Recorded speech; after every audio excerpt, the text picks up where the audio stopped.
Okay, so data that matters. So for this goes back to what we were speaking about before, and the idea that you need to be data driven.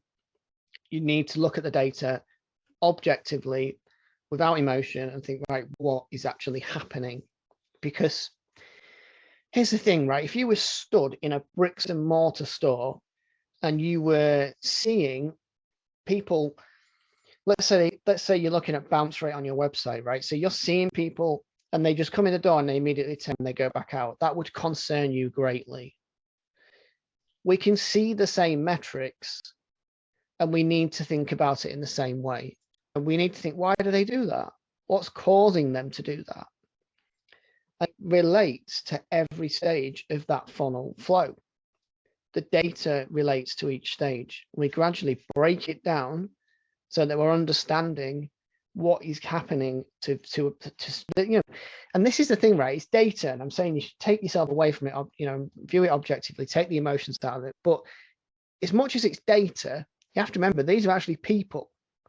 So every time you see that one person visited your site, as a person, as a human being, they effectively stepped into your store. They stepped into your world.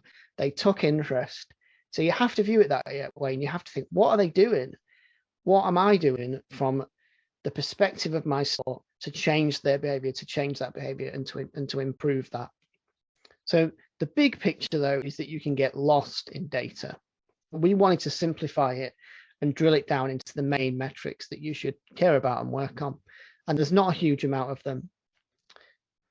So first of all, you've got conversion. Everybody talks about conversion rate. The difficulty with conversion rate is there's a lot of different metrics built in to conversion rate, but it is the kind of over flagship method of looking at what is happening. So, you know, we get 100 people to our store, 2 people buy, we've got 2% conversion rate. It's important because we need to know overall how many people that visit actually go through and make a purchase. Crucial. The average order value, though, is hugely important, and these 3 are at the top because they're the ones that, if you're only going to look at 3 things, these are the things you need to care about. The average order value, you never finish refining this. It's very dependent. You can't really set a target for it. It's dependent on the brand. It's dependent on the pricing of the products, the pricing of the brand. But if you can raise the average order value, it gives you a stronger position to be able to advertise. And the person ultimately within, if we think about advertising, we think about marketing as a big picture, the person who can spend the most amount of money to acquire a customer wins. That's it. That is literally it. The person who can spend the most money to acquire a customer wins. And if you are, let's say you sell bath soaps, that kind of thing. Let's say that's all right. So you compete with 10 other brands.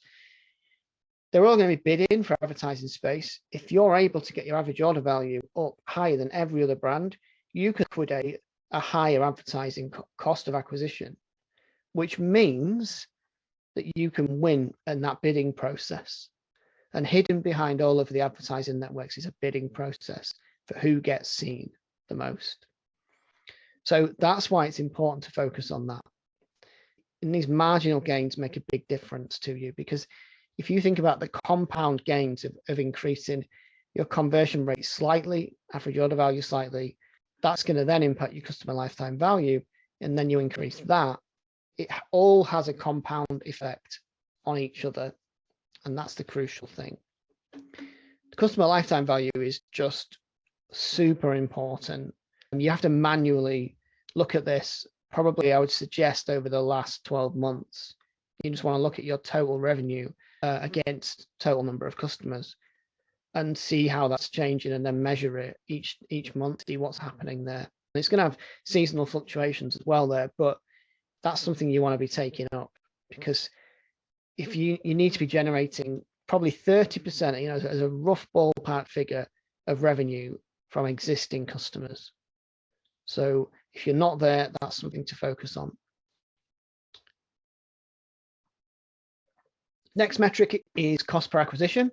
Again, very dependent on your brand and your product, very dependent on your profit margins. And the minimum ROAS that you need to achieve to break even and to acquire is going to affect that. But simply put, the lower you get that, the faster you can grow, the more effectively you can grow. And ultimately, when you boil down all these metrics, it becomes as simple as this. How many customers can you afford to buy that you know are going to have a certain lifetime spend over time? And that's the way to kind of, yes, organically, you can get to a great position with your brand. You can get to a great point organically, but there does become a point where you have limited returns when the time you are putting into organic growth becomes less effective. And then you need to look at paid channels, which is a common transition we see with the clients that we work with. So the bounce rate overall, you can break the bounce rate down. And bounce rate, if you're not familiar, is people who came in and did nothing. So bricks and mortar kind of analogy, they just literally came in the door, looked round and walked out. If they do that, for some reason, either they shouldn't have been there in the first place or they didn't like what they see. And that is a kind of worrying signal. Page speed often will affect that. Page speed is one of these things on that note that people really hung up on. If your page speed's under, I would say roughly under 4 seconds, maybe 5, you're fine. You know, the impact of moving it from 4 seconds down to 2 is not going to get you great gains. If it's 8 seconds, yes, you need to bring it down because people are only willing to wait a certain period of time before they just leave. The add to cart and add to basket rate is a hugely important metric. That should be one of your main focuses when you first start out, because that's going to tell you so much. And even if you've got a lot of abandoned cart activity, the fact that you have increased that means that proportionally you're going to increase the number of initiate checkouts and purchases ultimately. So that's a crucial one there. And then getting down the number of people who abandon app is also crucial.